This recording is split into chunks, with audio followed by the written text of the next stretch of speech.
اللہ من الشیطان الرجیم بسم اللہ الرحمن الرحیم۔ ڈیئر اسٹوڈنٹس، السلام علیکم ورحمۃ اللہ وبرکاتہ۔ آج کے ہمارے اس ویڈیو لیکچر کا عنوان ہے حدیث نمبر 8، رشوت دینے اور لینے والے کا انجام۔ آئیے سبق سٹارٹ کرنے سے پہلے دعا پڑھتے ہیں۔ اعوذ باللہ من الشیطان الرجیم بسم اللہ الرحمن الرحیم۔ رب اشرح لی صدری ویسر لی امری واحلل عقدۃ من لسانی یفقہوا قولی۔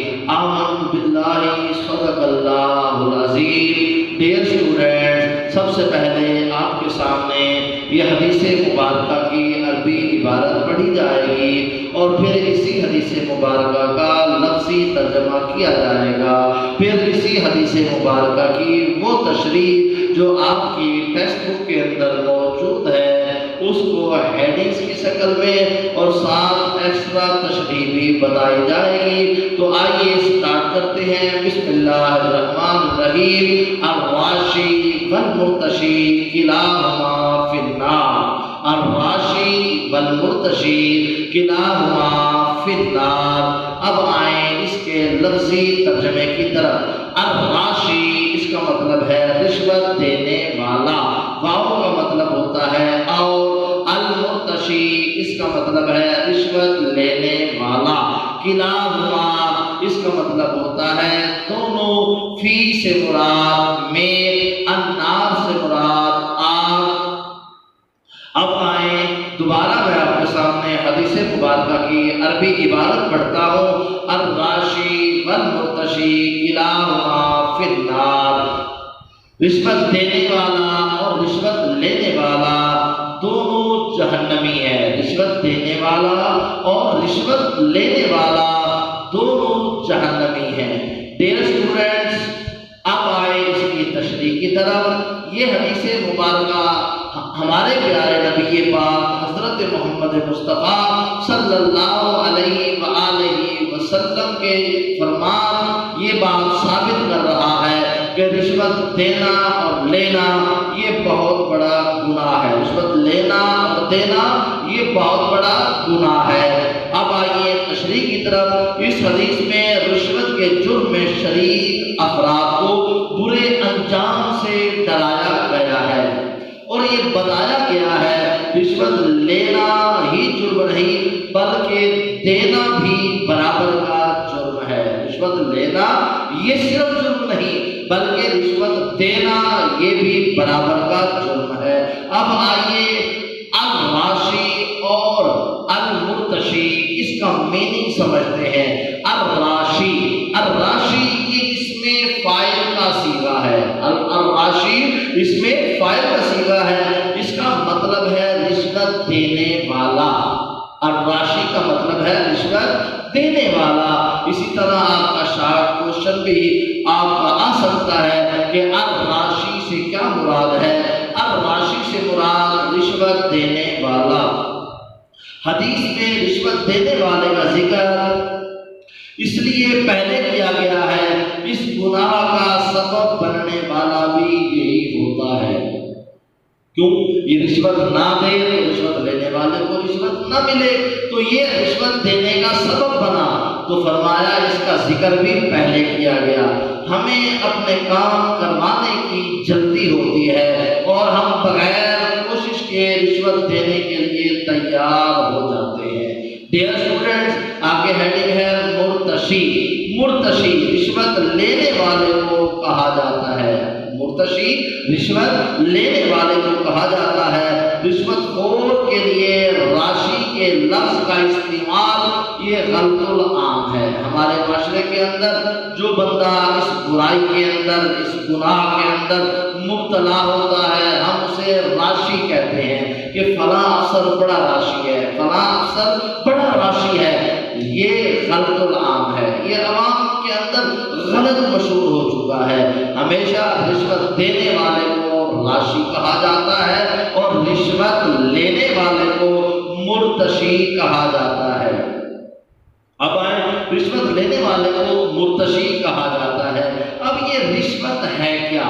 رشوت کی ڈیفینیشن کیا ہے؟ کسی صاحب اختیار کو کچھ دے دلا کر ایسا عہدہ، فیصلہ یا مرآت حاصل کرنا جس کا کوئی شخص اپنی اہلیت کی بنیاد پر حق نہ رکھتا ہو، یہ رشوت کہلاتا ہے۔ یہ کیا کہلاتا ہے؟ رشوت کہلاتا ہے۔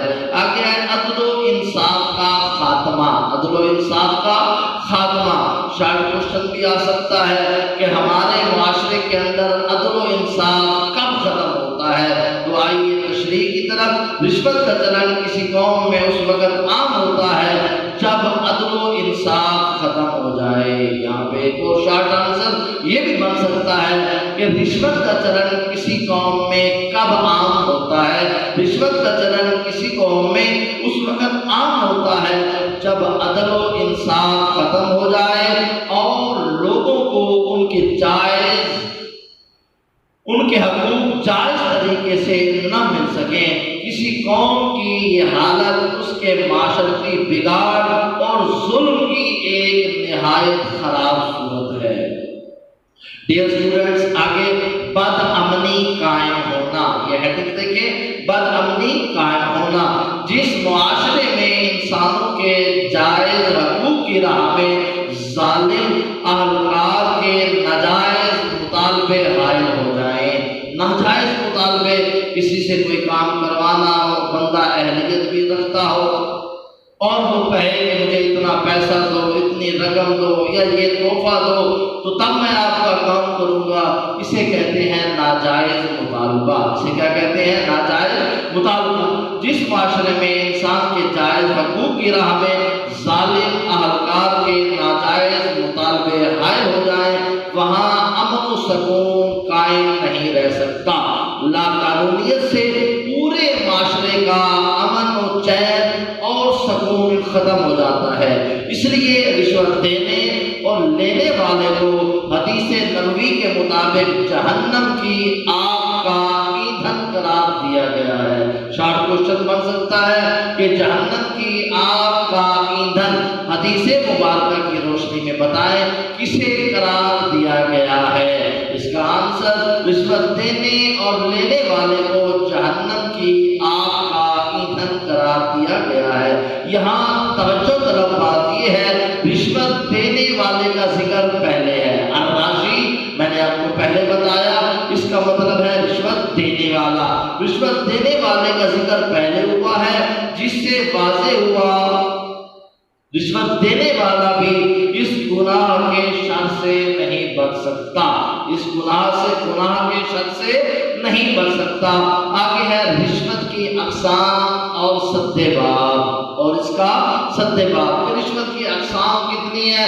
سد کا مطلب ہوتا ہے بند کرنا، باب کا مطلب ہوتا ہے دروازہ، کہ رشوت کے دروازے کو، اس گناہ کو بند کیسے کیا جائے۔ رشوت، اس کی اقسام، رشوت نقدی کی صورت میں ہوتی ہے، کرنسی ہے، نوٹ ہے، کیش ہے، اور قیمتی تحائف کی صورت میں لینا دینا، یہ نقدی کی صورت میں جائز ہے، اور نہ ہی تحفے اور تحائف کی صورت میں جائز ہے۔ ہم نے ہمارے معاشرے کے اندر یہ بات مشہور ہے، جب ہم نے کسی دوست سے، کسی افسر سے کام کروانا ہو تو ہم تحفہ ساتھ لے کر جاتے ہیں، تو جب کام کروانا ہو تب تحفہ دیں گے تو وہ رشوت شمار ہوگا۔ ہمیں رشوت دینے سے بچنا چاہیے۔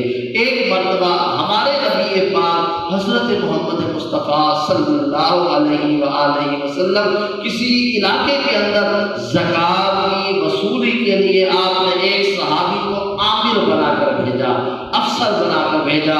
تو جب وہ وہاں گئے، واپس آئے تو حضور اکرم صلی اللہ علیہ وآلہ وسلم کے سامنے دو ڈھیر لگا دیے۔ ایک بڑا ڈھیر تھا، ایک چھوٹا ڈھیر تھا، ایک بڑا ڈھیر تھا، ایک چھوٹا ڈھیر تھا۔ ہمارے نبی پاک حضرت محمد مصطفیٰ صلی اللہ علیہ وآلہ وسلم آپ نے پوچھا یہ کیا ہے؟ تو انہوں نے عرض کیا آقا یہ جو بڑا ڈھیر ہے یہ زکوٰۃ کا ڈھیر ہے، جو چھوٹا ہے یہ لوگوں نے مجھے تحفے تحائف دیے ہیں، جو لوگوں نے مجھے تحفے دیے ہیں۔ تو ہمارے نبی پاک حضرت محمد مصطفیٰ صلی اللہ علیہ وآلہ وسلم آپ نے اس فعل کو ناپسند فرمایا اور لوگوں کو ارشاد فرمایا، لوگوں کو کیا ہو گیا ہے جب میں انہیں زکوٰۃ کی وصولی کے لیے عامل بنا کر بھیجتا ہوں، کام کرنے والا افسر بنا کر بھیجتا ہوں، تو وہ زکوٰۃ کے مال کے ساتھ تحائف وصول کر لیتے ہیں۔ یہ عجب بات میں دیکھتا ہوں کہ اگر یہ لوگ اپنے گھروں میں بیٹھے رہتے تو کس طرح ان کو تحفے بھیجتے۔ ظاہر ہے کہ لوگ یہ تحفے اس لیے دیتے ہیں کہ ان کے ساتھ رعایت کی جائے، ان کے ساتھ رعایت کی جائے۔ تو ڈیئر اسٹوڈنٹس، ہمیں بھی اس طرح کے اعمال سے بچنا چاہیے۔ آگے ہمارے نبی پاک کے غلام حضرت عمر رضی اللہ تعالی عنہ، آپ اپنے عہد خلافت میں افیسروں اور عاملوں کو یہ ہدایات دی ہوئی تھی کہ وہ لوگ کسی صورت میں تحائف قبول نہ کریں۔ جو بھی افسر بنتا، جو بھی عامل بنتا، جو بھی اچھے عہدے پر ہوتا، اسے کہا جاتا کہ آپ نے تحفے تحائف نہیں لینے۔ حضرت علی شیر خدا حیدر کرار رضی اللہ تعالی عنہ کا قول ہے، ملک کفر سے قائم ہو سکتا ہے، ظلم سے قائم نہیں ہو سکتا۔